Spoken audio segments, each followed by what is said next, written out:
জীবনে তিনটি বিষয় আছে, তিনটি বস্তু আছে, তারা যেন আপনাকে কখনো বশে না করে নিতে পারে। প্রথম হলো ধন। ধন যতক্ষণ আপনি ব্যবহার করতে থাকেন, যতক্ষণ তা আপনার কাজে আসছে, ততক্ষণ ঠিক আছে, এই ধন আপনার কাছে অমৃত। কিন্তু যখন এই ধন আপনাকে ব্যবহার করতে শুরু করে, বুঝে যাবেন যে আপনার পতনের সময় শুরু হয়েছে। দ্বিতীয় বিষয়, ফেলে আসা অতীত। যাই করুন, আপনি অতীত পাল্টাতে পারবেন না, আর এই সত্যিটা আপনিও জানেন। কিন্তু তাও এর বশবর্তী আমরা হয়ে পড়ি, আর যখন তাই হয়, তখন এই সংসারে আমরা যেখানেই যাই না কেন, যত বড়ই সুখ লাভ করি না কেন, সেই সব আমাদের কাছে তিক্ত বলে মনে হয়। তৃতীয় বিষয়, আপনার আশেপাশের মানুষ ভিন্ন ভিন্ন ধরনের মানুষ হয়, যাদের চিন্তা ভাবনা এবং দৃষ্টিভঙ্গি ভিন্ন ভিন্ন প্রকারের। যদি এদের বশবর্তী আপনি হয়ে পড়েন, তাহলে কেউ বলবে এটা করো, এটা ভালো। কেউ বলবে এটা করো না, ওটা করো, ওটা ভালো কাজ। কেউ বলবে এই দুটোই করো না, অন্য কিছু করো। এই কথাগুলিতে আপনি এতটাই জড়িয়ে পড়বেন যে আপনি লক্ষ্যভ্রষ্ট হয়ে পড়বেন। তাই এই তিন বিষয় থেকে সাবধানে থাকবেন। যদি কোনো কিছু বশ করতে হয়, তাহলে আপনাকে বশ করতে হবে আপনার আজকে, নিজের বর্তমানকে। এটা খুব প্রয়োজনীয়। এটা ভাববেন যে এই সময়ের সদ্ব্যবহার আমি কিভাবে করব, সময়কে শাসন কিভাবে করব, ওই কর্ম কিভাবে করব যাতে ভবিষ্যতে কখনো আমার আফসোস না হয়, বরং এই সংসার আমাকে নিয়ে গর্ব করবে, সেই কর্ম করুন।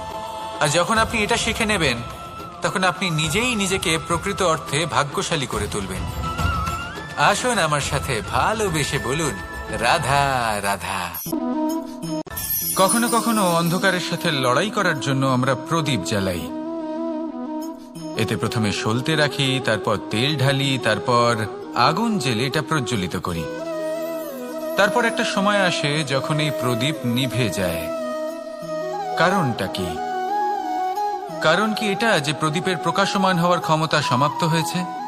না, এই যে আগুন আমরা দেখতে পাচ্ছি, এই আগুনের জন্য যে শক্তির প্রয়োজন হয় তা আসে এই তেল থেকে। যদি এই তেল সমাপ্ত হয়ে যায়, তাহলে এই প্রকাশ তাও সমাপ্ত হয়ে যায়। আর আমাদের জীবনে এই তেল হলো আমাদের কর্ম, আর এই আগুন আর এর দ্বারা উৎপন্ন হওয়া প্রকাশ আমাদের ভাগ্য। যত আমাদের কর্ম ক্ষীণ হতে থাকবে, আমাদের ভাগ্য সৌভাগ্য কোথাও না কোথাও লুপ্ত হয়ে যাবে।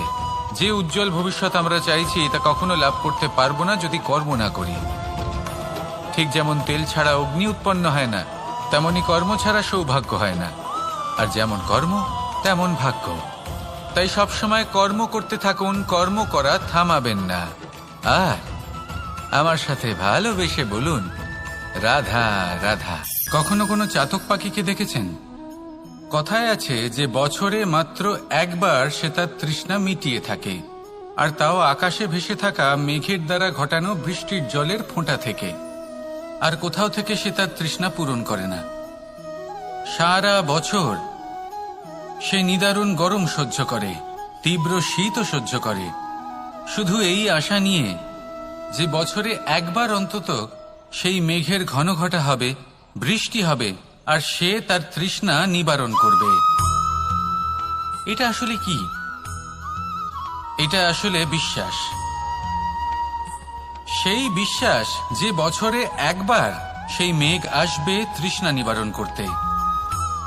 যেমন দেখুন, একটা সূর্যমুখী ফুল সারা রাত অন্ধকারের সাথে যুদ্ধ করে, কারণ তার বিশ্বাস যে ভোরবেলায় সূর্য তাকে অবশ্যই দর্শন দেবেন।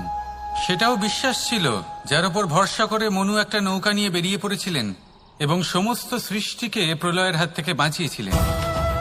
সেটাও ছিল ভালোবাসার প্রতি বিশ্বাস যার উপর ভরসা করে বানর এবং ভাল্লুক সেনা নিয়ে শ্রীরাম আক্রমণ করেছিলেন সমস্ত বরদানপ্রাপ্ত অসুরগণ এবং রাক্ষসগণের লঙ্কায় এবং জয় লাভ করেছিলেন। এই বিশ্বাসই হলো এই বিশ্বের আশা। বিশ্বাস রাখুন যে আপনি হলেন সর্বশ্রেষ্ঠ এবং শুধুই নিজের কর্ম করতে থাকুন। এই বিশ্বাসের আশাই আপনাকে প্রতি মুহূর্তে বল প্রদান করবে। এ হলো আমার বিশ্বাস। আসুন আর আমার সাথে ভালোবেসে বলুন, রাধা রাধা। অনেক সময় আমরা কারোর নীরবতাকে তার দুর্বলতা ভেবে বসি। হতেই পারে সেই ব্যক্তি উত্তর দিতে চাইছেন না, হতে পারে অন্য কোনো কারণ আছে যা আমরা বুঝতেই পারছি না। সেই জন্য তাকে দুর্বল ভেবে নেওয়া অনুচিত। দেখতে গেলে এই বিশাল সমুদ্র এও কিন্তু নীরব, শান্ত হয়।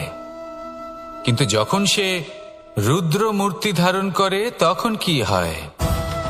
সমগ্র সংসারকে বিনাশের পথে নিয়ে যায় এই সমুদ্র, প্রলয় সৃষ্টি করে। সেই জন্য কারো সহ্য শক্তিকে দুর্বলতা বলে মনে করবেন না। কারণ যদি এই নীরবতা নিজেকে ভেঙে বেরিয়ে আসে, তাহলে তা বিনাশের সমস্ত সীমা পার করে যেতে পারে। তাই এই নীরবতাকে সবসময় বুঝুন, সবসময় একে সম্মান করতে শিখুন, আর আমার সাথে ভালোবেসে বলুন রাধা রাধা। সংসারে সকলে উঁচুতে উঠতে চায়, কেউ নত হতে চায় না। সবাই এটা মনে করে যে নত হওয়ার অর্থ হলো তাদের আত্মসম্মান এবং অহংবোধের বিরুদ্ধাচরণ করা। তাদের মনে হয় যে যদি আমরা নত হই, সংসার আমাদের দুর্বল মনে করবে, তাদের শৌর্য এবং তাদের ব্যক্তিত্বের অপমান হবে। কিন্তু এটা কি সত্যি? প্রত্যেকবার নত হওয়ার অর্থ কি সম্মানহানি হওয়া? কখনোই নয়। আপনি নিজের জীবনকেই দেখে নিন। আপনার কোনো অমূল্য জিনিস যদি নিচে পড়ে যায়, তাহলে তাকে কিভাবে তোলেন? সেই বস্তুকে তোলার জন্য আপনাকে নত হতেই হবে। আপনি বড়দের আশীর্বাদ কিভাবে লাভ করেন? আপনি নত হয়ে তবেই তাদের আশীর্বাদ লাভ করতে পারেন, তাই না? ভেবে দেখুন, আপনি একটা পথে হাঁটছেন, আপনি দেখতে চাইছেন যে আপনি সঠিক পথে হাঁটছেন কিনা, পায়ের নিচে কাঁটা পড়ে আছে কিনা। কিভাবে দেখবেন? আপনাকে সেই মাথা নত করেই দেখতে হবে। এর অর্থ কি? অর্থ খুব সহজ। প্রত্যেকবার নত হওয়া অনুচিত নয়, সেটা কোনোভাবেই সম্মানহানি নয়। পরিস্থিতি অনুসারে এবং যেখানে প্রয়োজন আপনি নত হতে শিখে গেলে আপনি অনেক কিছুই লাভ করতে পারবেন। জ্ঞান, মান, গুণ, বিশ্বাস। সেই জন্য প্রয়োজন এবং পরিস্থিতি অনুসারে নত হতে শিখুন, এতে অনুচিত কিছুই নেই। আত্মসম্মান থাকা অত্যন্ত প্রয়োজনীয়, কিন্তু তা যেন কখনো অহংকারে পরিণত না হয়। এই বিষয়ে অবশ্যই নজর রাখবেন এবং আমার সাথে ভালোবেসে বলবেন রাধা রাধা। আমাদের জীবনে অনেক ধরনের ব্যক্তি এসে থাকেন। কেউ কেউ আমাদের সাথে থেকে যান, কেউ আমাদের থেকে দূরে চলে যান।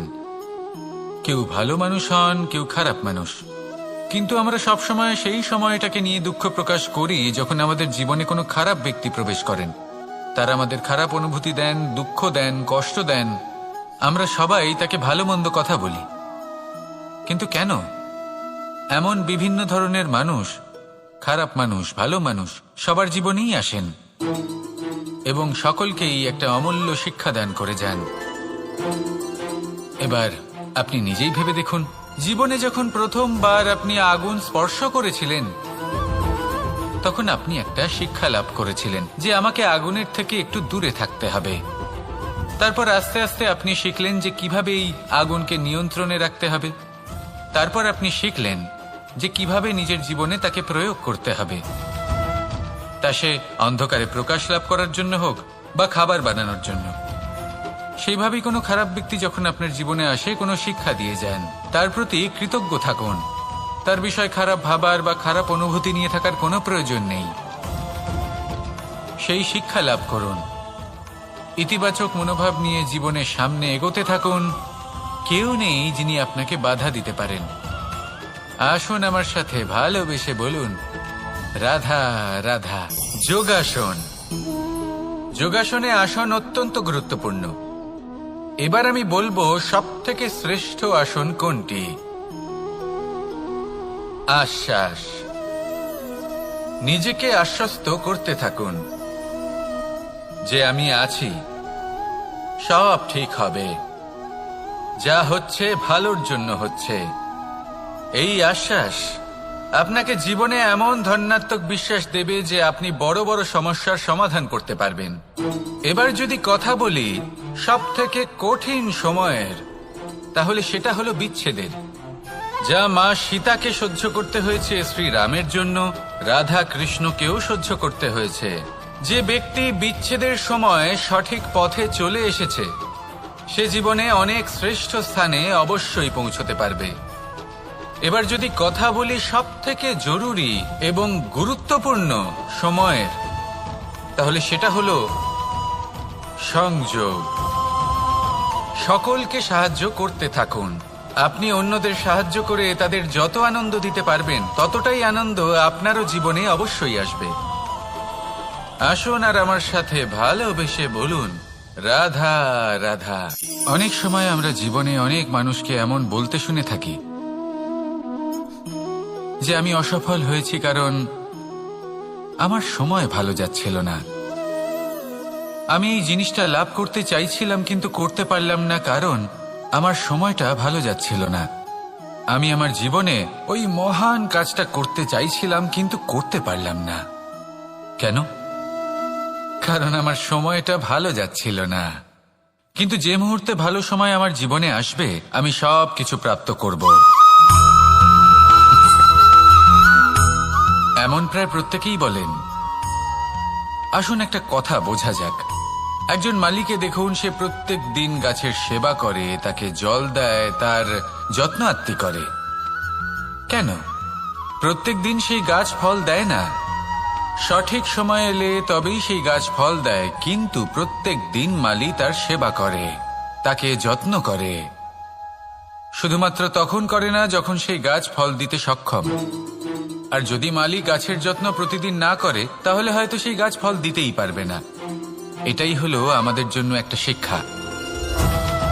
যখন সময় আমাদের জন্য অপেক্ষা করে না তখন আপনি সময়ের জন্য কেন অপেক্ষা করছেন? ভালো সময়ের জন্য অপেক্ষা করবেন না। ভালো এবং শুভ কর্ম দ্বারা ভালো সময়কে নিজের কাছে টেনে আনুন। নিরন্তর কর্ম করুন, পরিশ্রম করতে থাকুন। শুভ সময় আপনা থেকেই আপনার কাছে আসবে।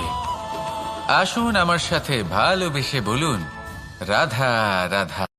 জীবনে এমন কিছু কাজ রয়েছে যা আমাদের কখনোই করা উচিত নয়, যেমন আশা করা। যদি আপনি আশা করেন আর আপনার আশা পূর্ণ না হয় আপনি খুবই কষ্ট পাবেন। এবার আপনি যদি প্রতীক্ষা করেন, করতেই থাকেন, আর সেই ব্যক্তি যদি না আসে তাহলেও খুব কষ্ট পাবেন। আর হলো তুলনা। আপনি যদি তুলনা করতে যান তাহলে এটাই ভাববেন যে হয় আমি বা অন্য কোনো ব্যক্তি, এই দুজনের মধ্যে কোনো এক ব্যক্তি নিকৃষ্ট। আর এই ভাবনাটাই হলো অনুচিত। যদি আমরা কথা বলি সেই সব বিষয়ে যা আমাদের করা উচিত, যেমন পরীক্ষা। এই পরীক্ষা সবসময় আমাদের আরো সফল করে তোলে, আরো শ্রেষ্ঠ করে তোলে, আরো উৎকৃষ্ট করে তোলে। আসন্ন মহাসংগ্রামের জন্য আমাদের প্রস্তুত করে তোলে এই পরীক্ষা। তাই এই পরীক্ষার থেকে কখনোই পালাবেন না, এর সম্মুখীন হন। আর হলো কর্ম। কর্ম করা কখনোই বন্ধ করবেন না। তুলনা করার বদলে কর্ম করুন, প্রতীক্ষা করার বদলে কর্ম করুন, আর আশা করার বদলে কর্মই করুন। জীবন সফল হয়ে যাবে। দেখুন, সবার শেষে সত্যি বলতে এই কর্ম আর এই পরীক্ষা, এই দুই আমাদের জীবনকে সুখী করে তুলতে পারে। আসুন আর আমার সাথে ভালোবেসে বলুন রাধা রাধা। মানুষ তার জীবনে শিক্ষা এবং প্রেম এই দুই লাভ করে তার মাতা, পিতা এবং গুরুর কাছ থেকে। কিন্তু মানুষ সবথেকে বেশি ভালোবাসে নিজের মাতাকে, কারণ মাতা খুব নির্মল চিত্তে ভালোবাসে, শান্ত মনে আমাদের অন্তরে শক্তির সঞ্চার করে থাকেন, আমাদের উৎসাহ দেন, বলশালী করে তোলেন। ব্যাপারটা কিন্তু এমন নয় যে আমরা নিজেদের বাবা বা গুরুকে ভালোবাসি না, তাদেরকেও আমরা অত্যন্ত ভালোবাসি। শুধু ওনাদের কঠোর ব্যবহার দেখলে আমরা একটু ভয় পেয়ে যাই।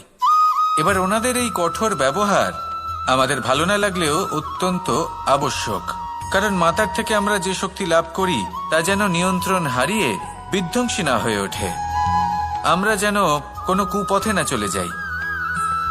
আমরা কখনো যেন দোষ না করে ফেলি, শুধু সেই জন্য পিতা এবং গুরু একটু কঠোর হয়ে ওঠেন, এবং ওনাদের এই কঠোর আচরণ ভবিষ্যতে গিয়ে আমরা অবশ্যই বুঝতে পারি। জীবনে কিছু বছর আমরা এগিয়ে যাই আর তারপর আমরা বুঝতে পারি যে বাবা এবং গুরু আমাদের যথেষ্ট ভালোবাসতেন, কিন্তু ওনাদের ভালোবাসার বহিঃপ্রকাশ আলাদা। প্রয়োজনীয় হলো এটা দেখার, এটা বোঝার যে শুরু থেকে আমাদের প্রতি ওনাদের আচরণ কেমন ছিল। ওনাদের কঠোর হওয়ার পেছনে ওনাদের ভালোবাসাটা বোঝার চেষ্টা করুন, ওনাদের চিন্তাটা বোঝার চেষ্টা করুন, ওনাদের পথপ্রদর্শনের আড়ালে আপনার ভবিষ্যতের জন্য যে পরিকল্পনা ওনারা করেছেন সেটা বোঝার চেষ্টা করুন। তখন আপনারা বুঝতে পারবেন ওনাদের ভালোবাসাকে। আপনার মনের মধ্যে আপনা থেকেই ওনাদের প্রতি সম্মান জেগে উঠবে। নিজের পিতা এবং নিজের গুরু এই দুজনের প্রতি কৃতজ্ঞতা প্রকাশ করুন আর আমার সাথে ভালোবেসে বলুন, রাধা রাধা। আমি অনেক সংখ্যক মানুষকে দেখেছি, তাদের কাছে অত্যাধিক জ্ঞান আছে, শিল্প আছে, ধন আছে, কীর্তি আছে, কিন্তু তারা এই সবকিছু নিজেদের কাছেই রাখেন, এই সমাজে বিতরণ করেন না। কারণ হলো ভয়। ওনাদের মনে হয় যে যদি আমি এই সবকিছু সমাজে বিতরণ করি তাহলে সমাজ আমার শিল্প হোক, ধন হোক, জ্ঞান হোক, কীর্তি হোক, সবকিছু চুরি করে নিয়ে যাবে আর তার বদলে আমি কিছুই পাবো না। এটা কিন্তু সত্য নয়। সত্য হলো এটাই যে যদি আপনি নিজেকে এই সংসারের প্রতি সমর্পিত করেন তাহলে এই সংসার আপনার প্রতিও সমর্পিত থাকবে। আপনি শুধু ধন, জ্ঞান, কীর্তি, সম্মান পাবেন তাই নয়, বরং এই সমাজ আপনাকে নিজের চোখে হারাবে, মনের মধ্যে স্থান দেবে। তাই এই ভয় ত্যাগ করে দেখুন কিভাবে এই সমাজ আপনাকে প্রেম সমর্পণ করে। আসুন আমার সাথে ভালোবেসে বলুন, রাধা রাধা। জীবন কিসের উপর নির্ভরশীল? ধনের ওপর, বৈভবের ওপর, নিঃশ্বাসের ওপর? না, এই জীবন নির্ভরশীল বিশ্বাসের ওপর। বিশ্বাস নিজের ওপর, বিশ্বাস আমাদের আপনজনের ওপর। কিন্তু যখন এই বিশ্বাস ভেঙে যায় তখন মানুষের মনও ভেঙে যায় আর তারপর সে অন্য কিছু করতেই পারে না। তখন কি করা যেতে পারে? 3টে কাজ আছে যা আপনি করতে পারেন। প্রথম, ভালোবাসা। যাকে আপনি ভালোবাসেন, যারা আপনাকে ভালোবাসে, ভুল যারই হোক না কেন, তার কাছে ক্ষমা চাইতে কখনোই সংকোচ বোধ করবেন না। দ্বিতীয় হলো বিশ্বাস। যারা আপনাকে ভালোবাসেন, আপনাকে বিশ্বাস করেন, তাদের বিশ্বাস কখনো ভাঙবেন না। তৃতীয় হলো আশা। যারা আপনাকে ভালোবাসেন, আপনাকে বিশ্বাস করেন, তাদের আশা আপনার সাথে জড়িত। তাদের থেকে কখনো কিচ্ছু লুকোবেন না। এই 3টে কাজ করুন আর এই জীবন সুপ্রসন্ন হয়ে বলবে, রাধা রাধা। মানুষের জীবনে 2 ধরনের আবেগ থাকে যা চিরকাল তার সাথে বসবাস করে। প্রথম, স্বপ্ন। দ্বিতীয়, অজুহাত। মানুষ হাজার হাজার স্বপ্ন দেখতে পারে। আমাকে এই কাজ করতে হবে, আমাকে ওখানে ঘুরতে যেতে হবে, আমায় জীবনে এই অসম্ভব কাজ বাস্তবায়িত করে দেখাতে হবে, আদি ইত্যাদি। এবার ঠিক যেমন স্বপ্ন দেখেন সেইভাবে অজুহাতও খুঁজে নিয়ে আসেন। আমি এই স্বপ্ন পূরণ করতে পারলাম না, কারণ আমাকে কেউ সাহায্যই করল না, কারণ আমি দুর্বল হয়ে পড়েছিলাম, কারণ আমার কাছে সময়ই ছিল না, আদি ইত্যাদি। এবার সাফল্য এবং অসফলতার মাঝখানে এই ধরনের সংঘর্ষ হতে থাকে। সাফল্য তখন লাভ করা সম্ভব যখন আপনার স্বপ্ন আপনার অজুহাতের থেকে অনেক বড় হয়, আর অসফলতা তখন পাবেন যখন আপনার অজুহাত আপনার স্বপ্নের থেকে অনেক বড় হয়। আপনি যদি সাফল্য লাভ করতে চান তাহলে চেষ্টা করতে থাকুন, পরিশ্রম করুন। যদি অসফল হন তাহলে ভয়ভীত হওয়ার কোনো প্রয়োজন নেই। নিজের ভুল বুঝুন, তাকে শুধরে নিন, আবার চেষ্টা করুন। কিন্তু যদি নিজের জীবনে অজুহাত নিয়ে আসেন তখন স্বপ্ন কখনো পূরণ হবে না। আসুন আমার সাথে ভালোবেসে বলুন, রাধা রাধা। ভয়ের সাথে আমরা সবাই পরিচিত, কষ্টও আমরা সবাই পেয়েছি। কখনো কখনো আমরা অসুস্থ হয়ে পড়ি, আর এমন সময় হলে মাতার মমতা, কখনো বাবার স্নেহ, কখনো বন্ধুদের পাশে থাকার অনুভূতি আমাদের রোগ নিরাময়ে সাহায্য করে। কখনো যদি আমরা নিরাশ হয়ে পড়ি, তখন যদি আমাদের কোনো আপনজন আমাদের দুটো ভালো কথা বলে, তখন আমাদের মনোবল বেড়ে যায়।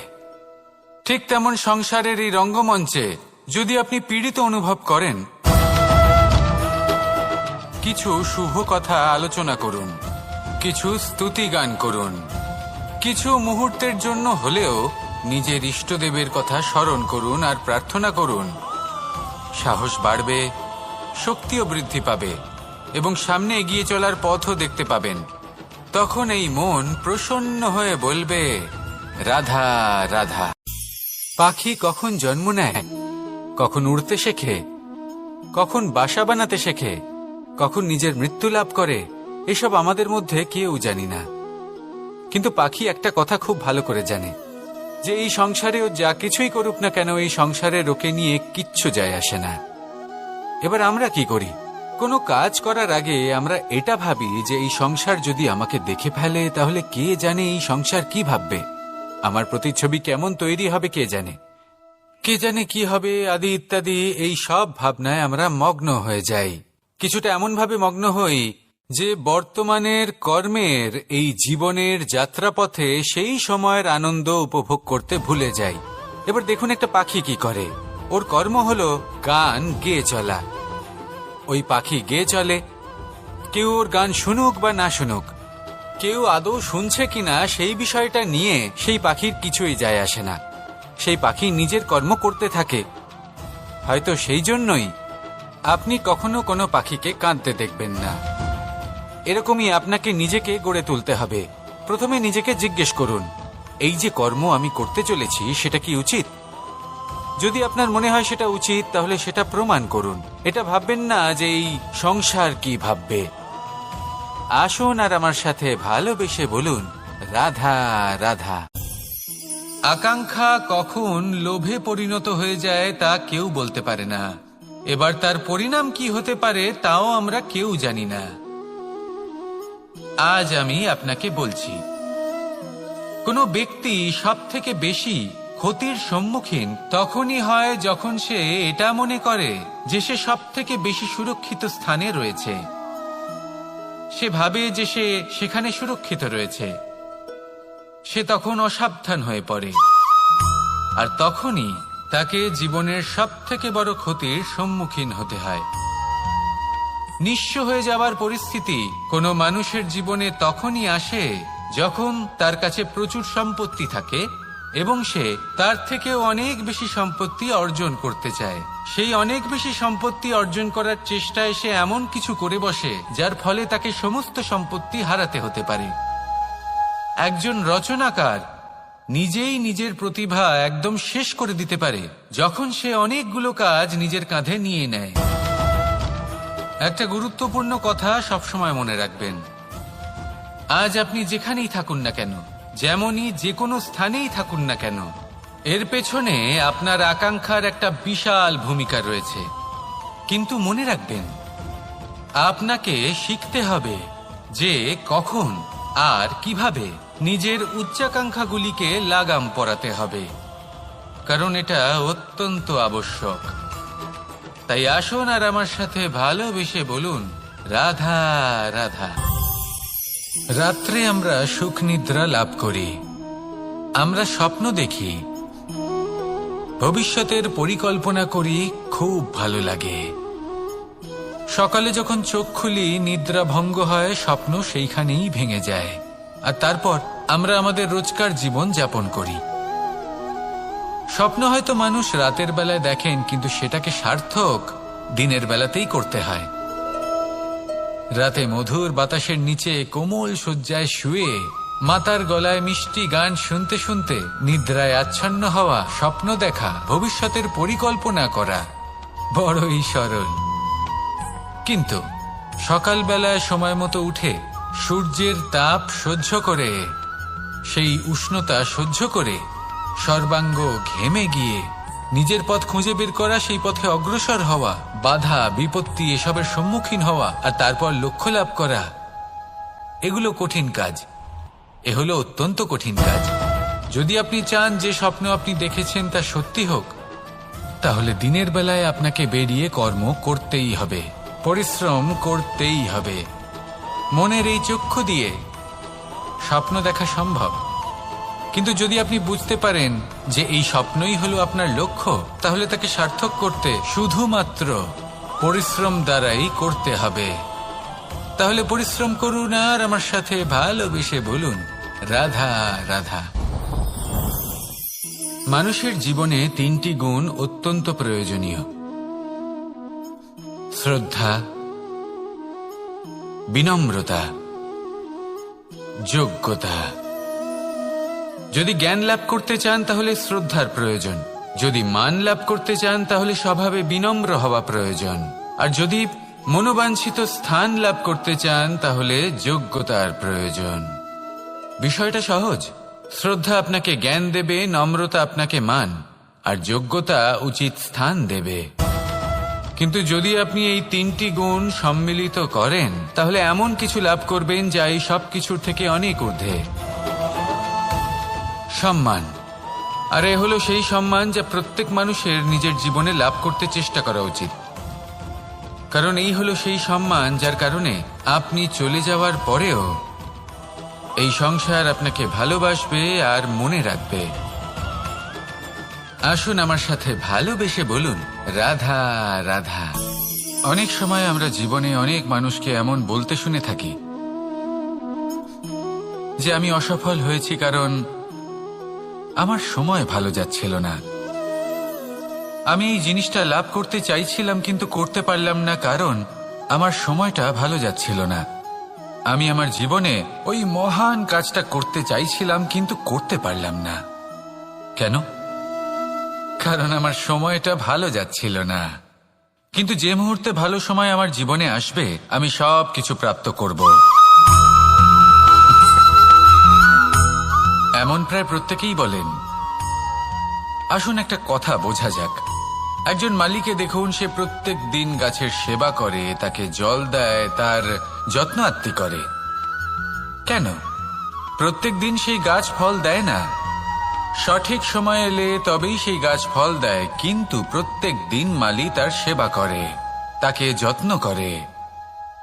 শুধুমাত্র তখন করে না যখন সেই গাছ ফল দিতে সক্ষম। আর যদি মালি গাছের যত্ন প্রতিদিন না করে তাহলে হয়তো সেই গাছ ফল দিতেই পারবে না। এটাই হলো আমাদের জন্য একটা শিক্ষা। যখন সময় আমাদের জন্য অপেক্ষা করে না তখন আপনি সময়ের জন্য কেন অপেক্ষা করছেন? ভালো সময়ের জন্য অপেক্ষা করবেন না। ভালো এবং শুভ কর্ম দ্বারা ভালো সময়কে নিজের কাছে টেনে আনুন। নিরন্তর কর্ম করুন, পরিশ্রম করতে থাকুন, শুভ সময় আপনা থেকেই আপনার কাছে আসবে। আসুন আমার সাথে ভালোবেসে বলুন, রাধা রাধা। মানুষের এই সংসারে জীবনযাপন করার জন্য কিছু জিনিসের প্রয়োজন পড়ে। এমন কিছু আবেগ, এমন কিছু বস্তু আছে যেগুলো তার প্রয়োজন হয়, কিন্তু সব থেকে বেশি যে জিনিসটা তার প্রয়োজন হয় সেটা হলো সম্মানের।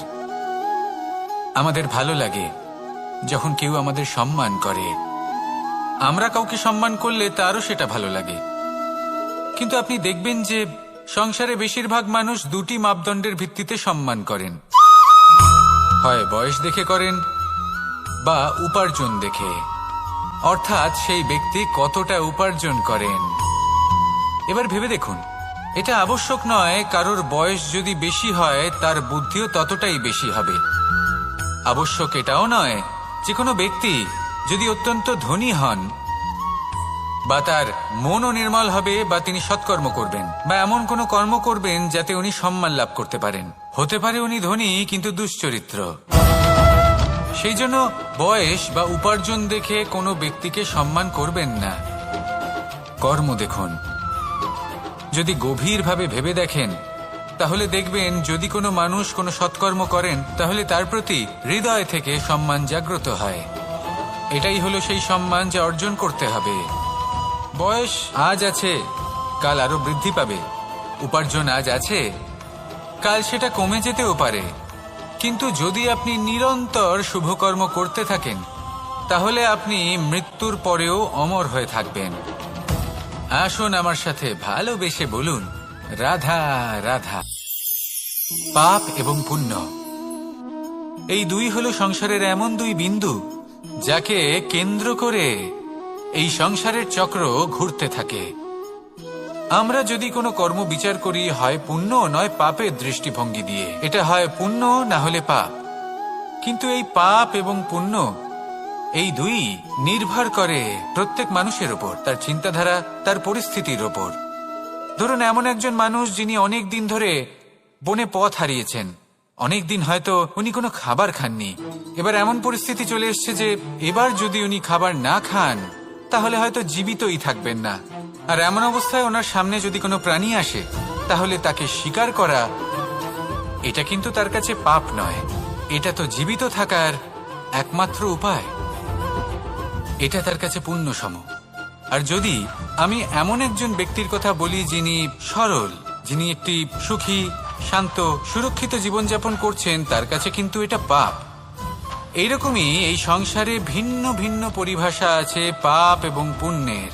তার মধ্যে যদি আমি আপনাকে একটি সরল পরিভাষা দিই, সেটা হলো জীবনে যখনই কোনো কর্ম করবেন সেটা নিয়ে একটু ভেবে দেখুন যে এই যে কাজটা আমি করছি তার ফলে এই যে অন্য মানুষেরা আছেন এই সংসারে, তারা কি দুঃখ পাবেন? যদি তারা দুঃখ পান তাহলে সেটা পাপ। যদি আপনি এমন কোনো কর্ম করেন যার ফলে অন্যরা প্রসন্নতা লাভ করেন, তাদের মুখে হাসি ফুটে ওঠে, যদি তারা প্রেরিত হন, জীবনে সামনে এগোতে পারেন, তাদের বিকাশ হয়, তাহলে এটা হলো পুণ্য। তাই জীবনে সবসময় পুণ্য করতে থাকুন আর আমার সাথে ভালোবেসে বলুন, রাধা রাধা। বনস্পতি ফলনের জন্য আমাদের কিসের প্রয়োজন পড়ে? একটু ধরিত্রীর, একটু পরিশ্রমের, আর একটা বীজের। এবার যদি মানুষের কথা বলি তাহলে এখানে ধরিত্রী হলো মানুষের এই জীবন, যেখানে মানুষ নিজের ইচ্ছের ফল ফুল ফলন করতে চায়। পরিশ্রম হলো আমাদের কর্ম,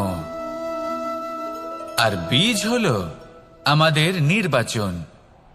আমাদের বেছে নিতে হবে যে আমরা কি বপন করব,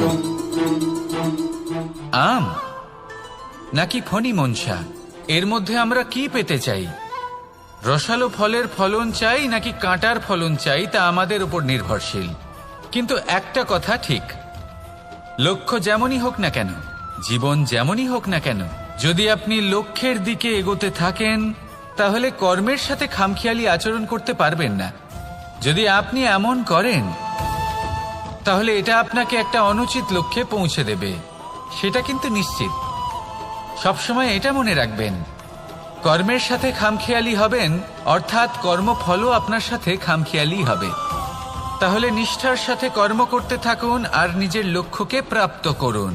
আর আমার সাথে ভালোবেসে বলুন, রাধা রাধা।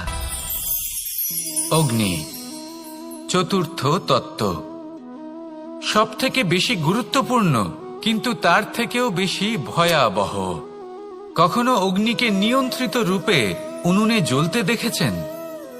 এই অগ্নি আমাদের খাবার বানাতে সাহায্য করে, যা আমাদের শক্তি প্রদান করে। কিন্তু এই অগ্নি যখন বিচলিত হয়ে, অনিয়ন্ত্রিত হয়ে কোনো বনের আগুন হয়ে ওঠে, তখন মহা বিনাশ ঘটে যায়। আপনারই অন্তরের ঊর্জা হলো এই অগ্নি। এটা আপনার শক্তিও, আপনার ক্রোধ। একে ব্যবহার কিভাবে করবেন তা আপনারই হাতে। যদি কোনো ব্যক্তি নিজের অন্তরের এই ঊর্জাকে ব্যবহার করেন শক্তির রূপে, তাহলে সে বিকাশ ঘটাতে পারে, নির্মাণ ঘটাতে পারে। কিন্তু যদি কোনো ব্যক্তি তার অন্তরের ঊর্জাকে বিধ্বংসী অস্ত্র বানিয়ে ফেলেন, তাহলে নিশ্চিত রূপে মহা বিনাশ ঘটতে পারে, যাতে বিনাশ তারও অবশ্যই হবে। অনেক বছর পূর্বে এমনই এক আগুনের দ্বারা এই সুন্দর পৃথিবীর নির্মাণ হয়েছিল। আর অনেক বছর পূর্বে এমন এক আগুনেই সমস্ত জীব এবং সংসার বিলুপ্ত হয়ে গেছিল। এবার আপনি আপনার অন্তরের ঊর্জা দ্বারা বিনাশ ঘটাতে চান নাকি নির্মাণ ঘটাতে চান, সেই সিদ্ধান্ত আপনারই। আসুন আমার সাথে ভালোবেসে বলুন রাধা রাধা। কখনো কখনো এমন হয় আমরা আমাদের বাড়ির উঠোনে বীজ বপন করি আর তা বিকশিত হয় একটা সুন্দর বৃক্ষে। তার শাখাগুলি প্রতিবেশীর বাড়ি পর্যন্ত পৌঁছয়। ফলের বর্ষণ প্রতিবেশীর বাড়িতেও হয়ে থাকে। আর আমরা ভাবি গাছ আমরা উৎপন্ন করব আর ফল খাবেন আপনারা। এই কেমন কথা হলো? আপনাকে এই কথা বুঝতে হবে যে এসব হলো ভৌতিক বস্তু, সাংসারিক বস্তু। কখনো নিজের বাড়ির বাগানে ভালোবাসার গাছ বপন করে দেখুন। তার শাখাও প্রতিবেশীর বাড়ি পর্যন্ত পৌঁছবে, ফলের বর্ষণ সেখানেও হবে। কিন্তু সেই ফল চাইতে আপনাকে যেতে হবে না, সেই ফল দ্বিগুণ মাত্রায় আবার আপনার কাছেই ফিরে আসবে। তাই নিজের বাড়িতে আর নিজের মনে ভালোবাসার গাছ উৎপন্ন করুন। এই জীবন প্রসন্ন হয়ে বলবে রাধা রাধা। অ দিয়ে অন্ত, আ দিয়ে আরম্ভ, এই দুইয়েরই রাশি সমান। যদি আপনি মন দিয়ে দেখেন তবে দেখবেন এদের সম্পর্ক খুবই নিবিড়। কিভাবে? যখন কোনো কিছু শুরু হয় এটা নিশ্চিত হয়ে যায় যে তা সমাপ্তও হবে। আরম্ভই যদি না হয় তার সমাপ্তও হবে না। যা আরম্ভ হয়েছে তার সমাপ্তি হলো অবশ্যম্ভাবী। এটাই হলো প্রকৃতির নিয়ম, একে এড়ানো যায় না। এবার এই কথা আমরা সকলে জানি। এবার মানুষ কি ভাবে যে সমাপ্তির পরে কি হতে পারে, এর উত্তর তাদের কাছে নেই। তাদের উচিত অন্য কোনো বিষয় ভাবা যা বেশি গুরুত্বপূর্ণ। এবার মানুষ এটা জানে না যে মৃত্যুর পরে কি হতে পারে, কিন্তু এই কথা অবশ্যই জানে যে জন্ম থেকে মৃত্যু পর্যন্ত এই সময়, যাকে আমরা জীবন বলে থাকি, এই সময় আমরা কর্ম করতে পারি। এই কথা তো আমরা জানি। তাহলে এমন কি কর্ম করা যেতে পারে যা আমাদের সমাপ্তির পরও আমাদের প্রাসঙ্গিক করে রাখতে পারে, এই বিষয় ভাবা উচিত। যে জন্মগ্রহণ করেছে তার মৃত্যু হবেই, এটা সাধারণ বিষয়। কিন্তু ইতিহাস আজও সেই সকল মানুষজনকে স্মরণ করেন যাদের এই সংসার তাদের মৃত্যু নয়, বরং তাদের জীবনকালে যে কর্ম তারা করেছেন তার দ্বারা মনে রাখেন। সেই কর্মের কারণে এই সংসারে তাদের নাম, তাদের কর্ম, তাদের ব্যক্তিত্ব, তাদের কীর্তি অমর হয়ে থাকে এবং থাকবে। আপনার কাছে এতটা সময় নেই যতটা আপনার মনে হচ্ছে আপনার কাছে আছে। সেই জন্য যত শীঘ্র সম্ভব শ্রেষ্ঠ কর্ম করুন, যতটা পারবেন ততটা অধিক সুকর্ম করুন। এই সংসারে নিজেকে অমর করে তুলুন আপনার মৃত্যুর পরেও। আর আমার সাথে ভালোবেসে বলুন রাধা রাধা। ওমা, এ কি? আমি কখন থেকে এখানে অপেক্ষা করছি, হাত পেতে দাঁড়িয়ে রয়েছি যাতে একটা ফল আমার হাতে এসে পড়ে এবং সেটা আমি খেতে পারি। কখন থেকে অপেক্ষা করছি, কিন্তু সেটা হচ্ছেই না। এবার আপনি বলবেন যে এসব কি বলছি, এ কি অদ্ভুত কথা বলছি। যদি ফল খেতে হয় তাহলে আমাকে বৃক্ষে চড়তে হবে, ফলের কাছে পৌঁছতে হবে, তবেই তো ফল পাবো। এবার এটা অত্যন্ত সহজ ব্যাপার, কিন্তু এই বিষয়টা আপনি নিজের জীবনের প্রসঙ্গে ভেবে দেখুন।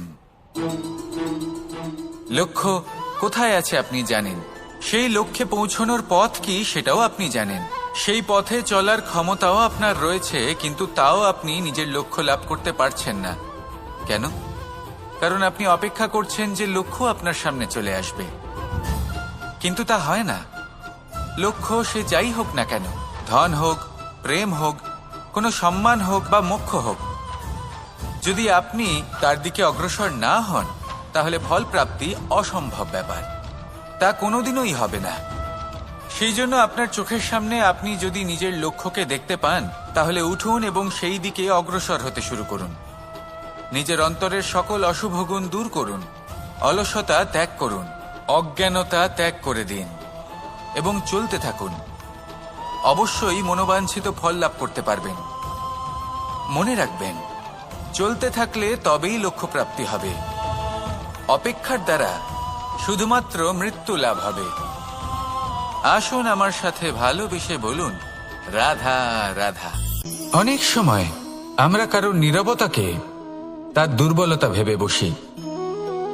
হতেই পারে সেই ব্যক্তি উত্তর দিতে চাইছেন না, হতে পারে অন্য কোনো কারণ আছে যা আমরা বুঝতেই পারছি না।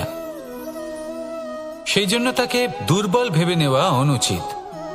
দেখতে গেলে এই বিশাল সমুদ্র এও কিন্তু নীরব, শান্ত হয়। কিন্তু যখন সে রুদ্র মূর্তি ধারণ করে তখন কি হয়? সমগ্র সংসারকে বিনাশের পথে